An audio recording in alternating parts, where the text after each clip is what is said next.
Welcome back to Veducation. We are talking about the controversial topic, birth control. So let me ask you this, Britt, are you on birth control? I am at the moment. Okay. I have been for a long time. Okay. If you ask me this next year, the answer will be different.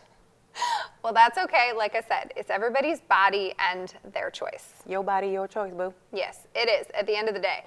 I'm just providing the information that I have known to be true and what I've found with my clients. And, you know, actually, when I came to get off birth control, which was in my late 20s, I'd been on it a really long time. And I went on it initially for skin issues. What type did you use, a pill or a patch? Or?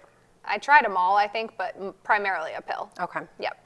So there's different types of birth control out there, right? There's the IUD, there's the pill, there's the patch, there's the NuvaRing, there's the shot.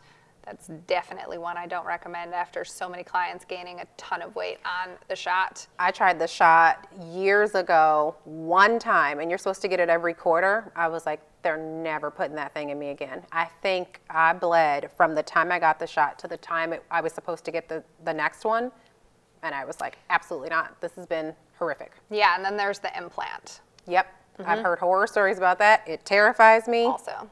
I'm a NuvaRing type of girl. It's easy. Foreign entity in your body. Yep. So whenever we have foreign entities in our body is going to want to attack the foreign entity.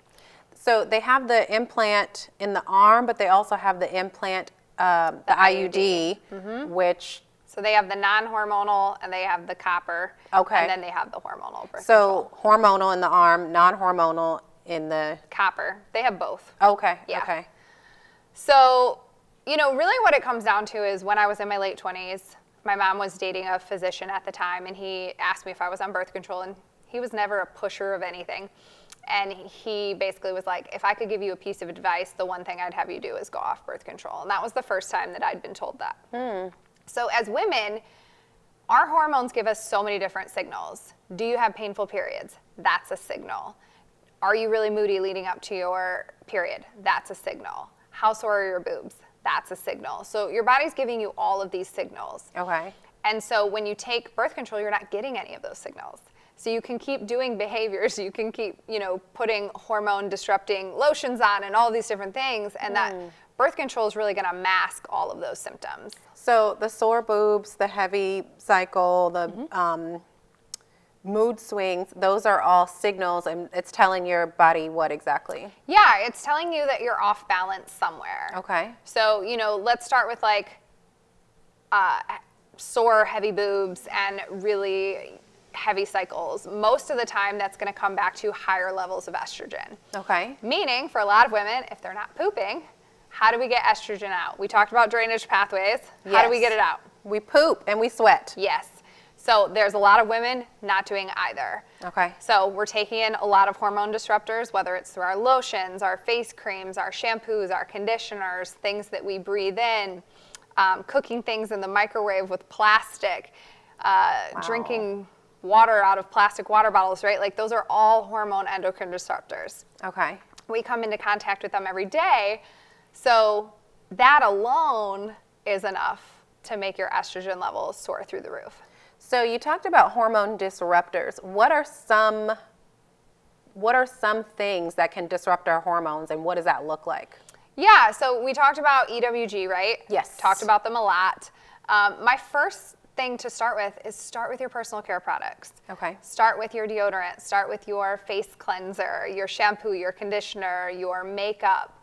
You know, those are common offenders. The average woman puts 600 chemicals on her body before she even leaves the house in the morning. Oh my gosh. Think your perfumes, you know, all of those different things. So your liver, right, we talked about, super important for processing through all those toxins. Yeah. When it finally gets to an area that's really bogged down, we get into trouble. So how do we know, like, right, if you are looking at the nutrition label on food, or if you're looking at the ingredients on your skincare products, it's not going to say, like, hormone disruptor. Definitely not, which is why I just go, you know, when I have something, when I was switching over, I would just go on EWG when my stuff ran out. And then I moved it to something better and something new. Okay. So I'm not asking you to throw away all your stuff. What I'm asking you to do is just, as it comes up, Just replace it with something better every single time. But so scanning ewg.org, it'll tell you Or you can just type in how what you're looking toxic. for, Okay. and then it'll pull up their top products and then pick from what they have. Oh, that's nice. That's awesome. Yeah. Okay. So that's what I like to do. I think it's really easy, very, very simple. And, I think that, again, so many women have been struggling with their hormones for so long. And, you're going to notice if you're having breakouts in the chin area, constant breakouts on a regular basis. Most women that are on birth control, they're like, I don't break out. Well, again, you wouldn't know, right? Because you're not having that hormone fluctuation every single month. Whereas for me, if I know if I go and I eat terrible, crappy food right before my period, it's going to show up right here. Yeah. So I feel like a lot of women, when they go on birth control, from what I understand and from my experience, they're usually very young. Yes. And so they go on birth control for obviously a couple of reasons. Either they're at the age where they need to prevent having a baby because they're not old enough, but they're engaging in activities that can produce a baby. Right. Or they get on, and this is the reason that I got on birth control, to regulate their cycle Right. or to reduce the heavy flow. Right. So what does that mean to our bodies when we, sometimes even like decades of, is that a hormone disruptor, like being on birth control for so long? So there's a couple reasons that I really struggle with it. So first and foremost, whatever bone density you were at when you went on birth control, you're not going to gain bone density, but you won't lose it either. So if Okay. you were at a lower bone density point, you're not gaining any bone density. It doesn't matter how many strength training exercises you do. So that alone really bothers me. And then the second thing is the exact thing that it takes for you to have a baby. High zinc levels, high, vitamin levels in general. Birth control takes most of those levels. So then I have women who go off of birth control and all of their vitamin levels plummet. And then we have to work to build those up to get to pregnancy. Does that happen for everyone? No, it does not. But I want you to become more informed. Yeah. And really ask some questions when it comes to, am I being on birth control because I have to or because my partner wants me to? We think you should talk to your doctor. We think you Yes. should do some research. We're not physicians, but ultimately it is your decision. Do your research. We have more for you when we come back on Vegucation.